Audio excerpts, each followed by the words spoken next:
Caros irmãos e irmãs em Cristo Jesus, a palavra de Deus nesse 16º domingo do tempo comum nos recorda da lição que o profeta Jeremias tem de pregar e viver.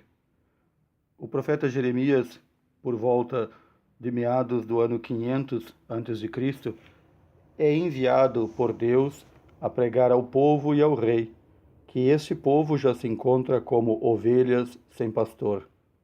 Isso porque os reis sucessivamente abandonaram o pastoreio do povo de Deus. Naquele tempo cabia essa tarefa primeiramente ao rei, conduzir o seu povo por meio de uma vida reta, dando exemplo como todos deveriam chegar a Deus. No entanto, os reis falharam e muitos do povo também abandonaram o Senhor.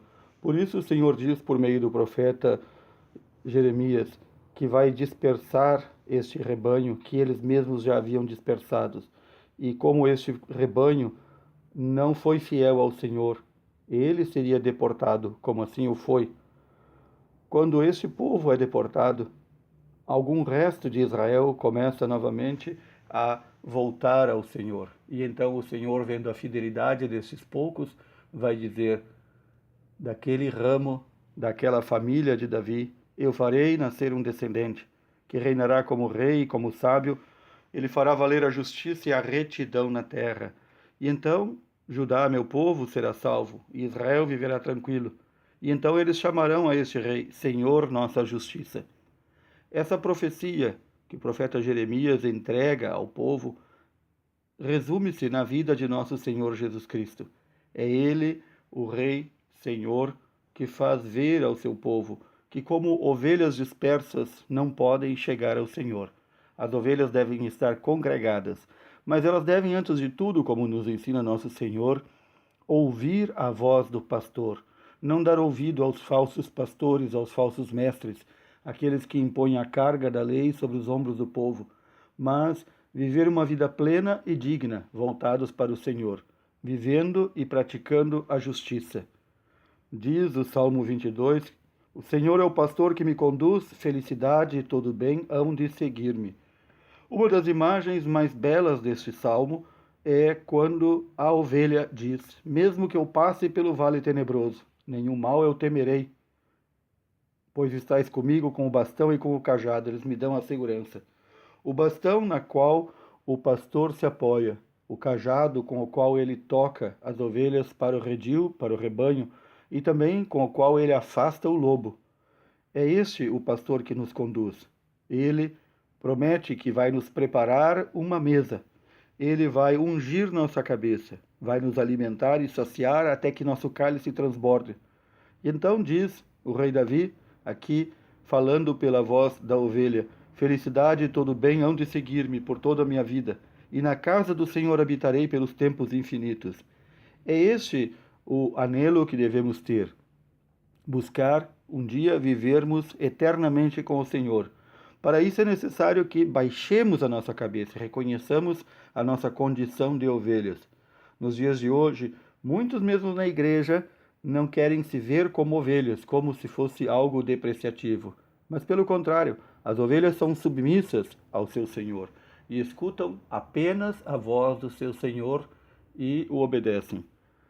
Uma das imagens também mais belas deste salmo está que a ovelha coloca-se diante do seu Senhor, do seu pastor, para ter a sua cabeça ungida. Aqueles que criavam ovelhas nos tempos do Senhor, aqueles que já nos tempos anteriores criavam ovelhas e ainda aqueles que hoje criam ovelhas, sabem que quando a ovelha que ouve a voz do pastor está doente, ela busca o seu pastor. E o pastor o que faz? Unge com óleo, besunta a testa e a cabeça da ovelha, para que nenhuma bicheira, para que nenhuma mosca, para que nenhuma larva a contamine e tome conta e assim destrua sua vida. Assim também nós devemos baixar a nossa cabeça diante do Senhor e deixar que sejamos ungidos pelo Senhor. Que o Senhor faça este óleo escorrer por nossa cabeça, para que então possamos mais ainda abrir nossos ouvidos, não ao mal que nos cerca, mas à voz do pastor. Também São Paulo, falando aos Efésios, vai falar desta unidade que o Senhor trouxe, que em sua carne ele destruiu o muro de separação, a inimizade que toda a humanidade tinha com o Senhor Deus Pai. E, no entanto, Cristo, por sua obediência, como ovelha ao matadouro, ela se entrega ao Senhor. E então o Senhor, pelo sacrifício de seu Filho, pôde nos reconciliar.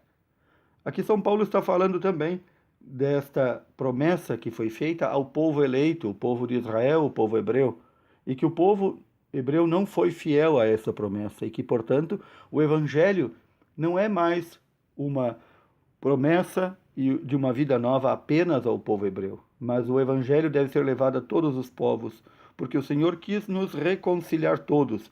E é graças ao sacrifício do Senhor na cruz que todos os povos puderam ser reconciliados no Senhor. E é graças ao sacrifício do Senhor que ele nos deixou a sua igreja, da qual transborda todos os sacramentos e tudo aquilo que é necessário, o remédio de salvação para a nossa vida. Portanto, já não está mais aqui o cumprir a lei com seus mandamentos e decretos como peso, mas como abertura à liberdade que o Senhor nos quer dar. Esta paz que a humanidade busca, ela não há de encontrar em nenhum sistema político, nem de esquerda nem de direita, ela não há de encontrar em nenhuma estrutura deste mundo. Ela só pode encontrar aqui, junto à cruz do Senhor, na qual ele nos reconciliou. E por meio desta cruz e do sacrifício de seu corpo é que o Senhor restaura esta amizade perdida. Portanto, nós que estávamos longe, como diz São Paulo, vós que estáveis longe, todos aqueles povos que estavam longe do Senhor agora são reconciliados na cruz e estão próximos ao Senhor. E o Senhor então nos une uns aos outros, gregos, hebreus, judeus, gentios e nossos povos todos do mundo, por um único só Espírito, pelo qual temos acesso ao Pai. Nós ouvimos também São Marcos falar deste apostolado imenso que os primeiros discípulos recebem do Senhor e passam a viver de tal modo, sobrecarregados, que não têm tempo sequer para comer. E então o Senhor os convida, vinde à parte descansar, vinde descansar um pouco, vinde a um lugar deserto. O Senhor nos convida muitas vezes a descansar. Aqui não se trata de férias, não se trata de um descanso para não fazer nada, mas é o momento em que nós paramos, meditamos, contemplamos, conversamos com o Senhor, nos colocamos mais à disposição dele e menos disponíveis às atividades externas. A Igreja nos ensina muitas vezes, não só a nós, sacerdotes, não só aos bispos, não só mesmo aos santos padres, que não é na atividade frenética que nós conseguimos fazer algo, mas é nos muitos momentos de descanso, aquele descanso produtivo do diálogo, da conversa, da oração, do retiro, do retirar-se do barulho para então poder contemplar o Senhor, para então poder deixar o Senhor falar.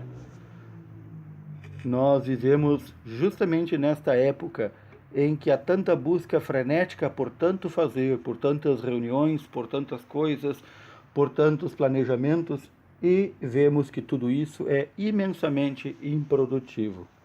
Este Senhor que leva os discípulos para descansar, os leva em um barco para longe. O povo que necessitava do Senhor, esse pequeno resto de Israel, sequioso, sedento da palavra de Deus, sedento da verdade, o que faz? Ao ver os discípulos embarcarem com Jesus, eles correm para adiantar-se e chegar antes do Senhor. E lá o Senhor constata aquilo que o profeta Jeremias já havia falado. Eles estão como ovelhas sem pastor. A palavra de Deus, neste 16º domingo, quer recordar a nós, não somente a nós sacerdotes, que temos o cuidado, tantas vezes, de tantas comunidades e tantos planejamentos e tantas pessoas, da necessidade do descanso, mas quero recordar a cada um de nós, ovelhas, todos nós ovelhas do único rebanho do Senhor, que é necessário frear muitas vezes, é necessário acalmar-se, é necessário deixar o silêncio produtivo e santo do Senhor falar aos nossos ouvidos. É necessário baixar a nossa cabeça para que o Senhor nos unja e nos mantenha em fidelidade. É necessário também não buscar as coisas deste mundo, nem nos planejamentos, nem nas organizações, nem nas estruturas deste mundo, mas buscar tudo o que nos leve ao Senhor. E aqui colocarmos-nos também de forma sutil, calma, tranquila, aos pés do Senhor, sabendo que Ele nos guia com o seu bastão, Ele nos protege com o seu cajado, Ele nos unge a nossa cabeça quando estamos enfermos, e então podemos ver no Senhor, aquele nosso único pastor, aquele capaz de nos curar, de nos levar ao Pai, aquele que é capaz de nos tocar para o aprisco do Pai, mesmo quando nós, por nossas infidelidades e incoerências, pensamos estar no caminho do Pai e nos afastamos. Pois essa é a tarefa do Senhor, levar-nos ao único aprisco, na obediência, no silêncio, na contemplação, na oração, para então podermos produzir o 100 por 1. Que o Senhor nos ensine a crescer em sabedoria e graça, em obediência, em fidelidade a Ele, para sermos homens e mulheres produtivos para o Senhor, para sermos também homens e mulheres que cultivem uma rica vida espiritual, porque quem nada cultiva em si, nada tem a dar aos outros. Que assim o Senhor nos ajude e nos confirme. Louvado seja nosso Senhor Jesus Cristo, que para sempre seja louvado.